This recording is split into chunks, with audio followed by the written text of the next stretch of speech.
ধৈর্য মানুষকে ঠকায় না, উত্তম সময়ে শ্রেষ্ঠ উপহার দেয়। এই ধৈর্যই হচ্ছে সাফল্য নামক গাড়ির একটা গুরুত্বপূর্ণ চাকা, যেই চাকা ছাড়া জীবনে সফলতা পাওয়া বিশাল কঠিন।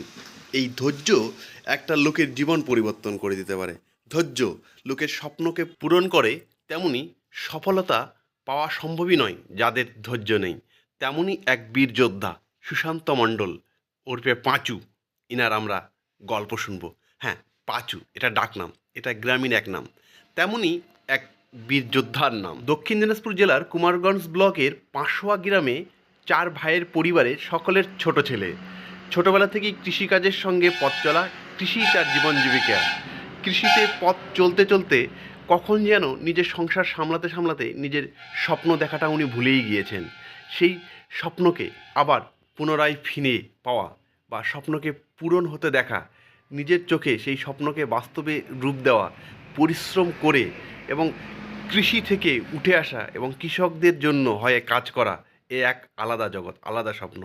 সেই স্বপ্ন এই 50 বছর বয়সে এসে পূরণের পথে। একটা নিজস্ব যেন বাইক থাকে, সকলেই আমরা চাই একটা নিজস্ব গাড়ি। 2017 সাল থেকে একটা স্বপ্ন আমাদের সঙ্গে শেয়ার করছেন। দিন দুঃখিনী ফার্মার্স ক্লাব নামে এক ফার্মার্স ক্লাবের যাত্রা শুরু করেন।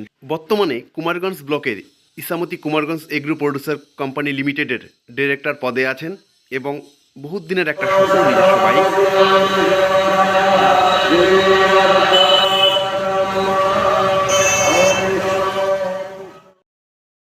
অনেকের কাছে এই বাইকে ওঠা নিয়ে তাচ্ছিল্য হয়েছিলেন, যা 7 বছর পর আসে করে দেখালেন নিজস্ব বাইক। এবং সেই বাইক নিয়ে আজকে ওনার 24 ঘন্টা পরের প্রথম দিন উনি বাইক চালিয়ে বেড়াচ্ছেন।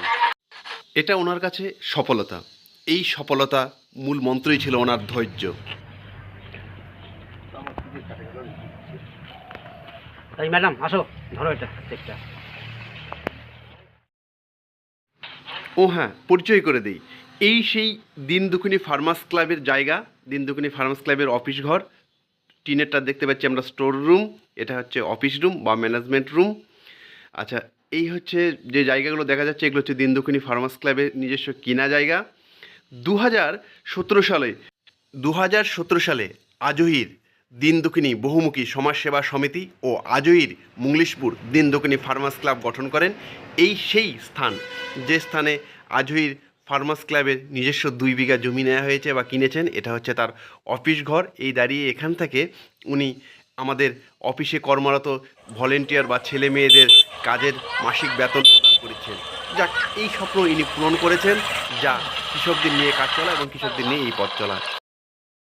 আজকে সুশান্তবাবু কৃতজ্ঞতা প্রকাশ করছেন এই অর্গানাইজেশনের চেয়ারম্যান ম্যাডামের মহাশয়ের কাছে। ওনার গাড়িতে প্রথম ভ্রমণ উনি করিয়েছেন। এই গল্প থেকে আমরা এটা জানি যে আমাদের ব্লকে বা সারা রাজ্যে প্রচুর ফার্মার্স ক্লাব হয়েছে, অনেক ফার্মার্স ক্লাব বন্ধ হয়ে গিয়েছে। দিন দুঃখিনী ফার্মার্স ক্লাব আজও আছে, আজও চলছে।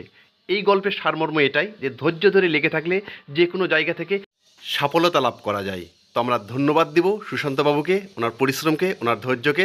নিষ্ঠা, ন্যায় ও নীতির সঙ্গে নিজের পথ চলা উনি শুরু করেছিলেন, তা আজকে উনি গর্বিত বোধ মনে করছেন এবং ওনার পরিবার, ওনার ওয়াইফ এবং ওনার সন্তান ওনার পাশে থাকায় উনি এই কাজটাকে করতে পেরেছেন। ওনার কৃতজ্ঞ সুন্দর পরিবার পাওয়ার জন্য, কৃতজ্ঞ Ichamati Kumarganj agro producer company লিমিটেডের কাছে যে একটা ভালো প্ল্যাটফর্ম ওনাকে দেওয়ার জন্য।